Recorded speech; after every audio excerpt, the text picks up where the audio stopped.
వామ్మో! జొన్నగిరిలో వజ్రాలు దొరుకుతున్నాయి. లొకేషన్ ఎక్కడంటే నేనైతే చివర్లో చెప్తాను. వీడియో స్కిప్ చేయకుండా చివరి వరకు చూడండి. ఇప్పుడు మీరు చూస్తున్నారు కదా! ఈ డైమండ్స్ అన్నీ అక్కడ నేను చెప్పిన లొకేషన్‌లో దొరికినటివే అన్నమాట. జొన్నగిరిలో వజ్రాలు దొరుకుతున్నాయని తెలియంగానే మేమైతే కడప నుండి మళ్ళీ జొన్నగిరికైతే వెళ్ళాము. రీసెంట్‌గా ఒక 3, 4 డేస్ బ్యాకే మేమైతే జొన్నగిరికైతే వెళ్ళి వచ్చామన్నమాట. అప్పుడు మాకు ఎటువంటి వజ్రం అయితే దొరకలేదు. మేము చూసింది కూడా లేదు. కానీ ఈసారి మేము వెళ్ళినప్పుడు ఒక రైతు కూలీకి రియల్ డైమండ్ అయితే దొరకడం అయితే జరిగింది. నేను ఈ వీడియోలో మీకు చూపిస్తాను. ఇంతకు మునుపు మనం అందరము జొన్నగిరిలో రోడ్డుకు ఆనుకొని ఉన్న పొలాలలో అయితే చాలా వెతికే వాళ్ళం అనమాట. ఇప్పుడు అటువంటి పరిస్థితి లేదు. ఎందుకంటే ప్రతి ఒక్క అరగంటకు ఒకసారి పోలీస్ వాళ్ళు పాట్రోలింగ్ చేస్తున్నారనమాట. వజ్రాల కోసం ఎవరైనా వస్తున్నారని తెలిస్తే వాళ్ళను వచ్చినట్టు తరిమేస్తున్నారు. ఎందుకంటే 26వ తారీఖు ఈ నెల జియో మైసూర్ ఓపెనింగ్ కి శ్రీ నారా చంద్రబాబు నాయుడు గారు ఓపెనింగ్ కి రావడం జరుగుతుంది అనమాట. కాబట్టి పక్కా పకడ్బందీతో సెక్యూరిటీ అయితే టైట్ చేశారు. ఎటువంటి వజ్రాల కోసం వెళ్లే వాళ్ళు రోడ్డు కానుకుని ఉన్న పొలాలకు అస్సలు వెళ్ళగాకండి. రాత్రే ఫుల్ వాన పడిందని ఇన్ఫర్మేషన్ తీసుకొని మేమైతే జొన్నగిరికి వెళ్ళాము.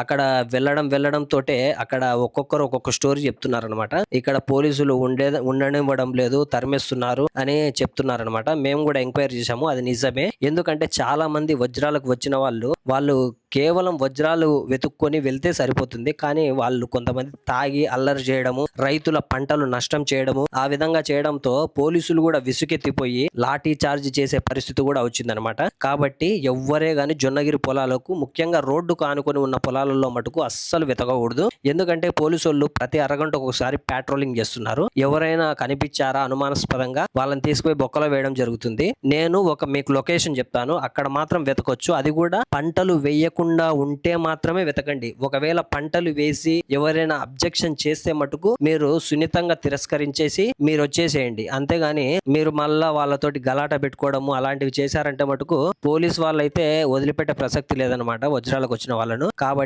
నేను ఒక లొకేషన్ చెప్తాను, మీరు శ్రద్ధతో వినండి. జొన్నగిరికి వెళ్ళిన వాళ్ళు పగిడిరాయిలో వెతకండి. పగిడిరాయి జొన్నగిరి నుండి 4 కిలోమీటర్ల డిస్టెన్స్ వస్తుంది. మీకు అక్కడ ఒక రైతు కూలీకి వజ్రం అయితే దొరికింది. అది కూడా కొండ కానుకొని ఉన్న పొలంలో అయితే వజ్రం దొరకడం జరిగింది. కాబట్టి మీరు ఆ పొలాల్లో విత్తనాలు వేయకపోతే ఆ పొలంలో వెతకండి, అక్కడ దొరికే ఛాన్సెస్ అయితే ఉన్నాయి. ఇక్కడ రైతు కూలీకి కూడా అక్కడనే దొరికింది. ఇంకొక లొకేషన్ వచ్చేసి ఈ పక్కీర్పల్లె తాండా ఉంది కదా, ఆ తాండా నుంచి కొండ కానుకొని ఉన్న పొలంలోనే వాళ్ళకు కూడా 2 వజ్రాలు అయితే దొరికాయని సమాచారం ఉందన్నమాట. కాబట్టి మీరు కొండ కానుకొని ఉన్న పొలంలో అయితే వెతకండి. ఎటువంటి రైతుల్ని ఇబ్బంది పెట్టద్దు. వాళ్ళు ఒకవేళ పొలాలలో విత్తనాలు జల్లుకొని ఉంటే మాత్రం మీరు వచ్చేసేయండి బ్యాక్. ఇప్పుడు మీరు వీడియోలో చూస్తున్నారు కదా, నేను మీకు చూపించే ప్రయత్నం చేస్తాను చూడండి. ఇది ఒక రైతు కూలీకి దొరికిన వజ్రం అనమాట.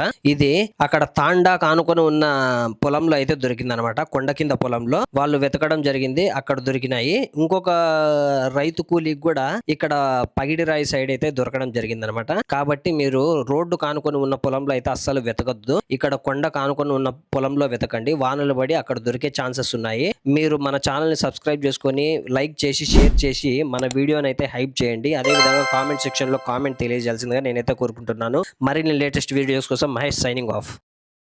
మంచి రాళ్ళు అన్ని లేకుండా అన్ని కలర్లు రావాలి. మంచి రాళ్ళు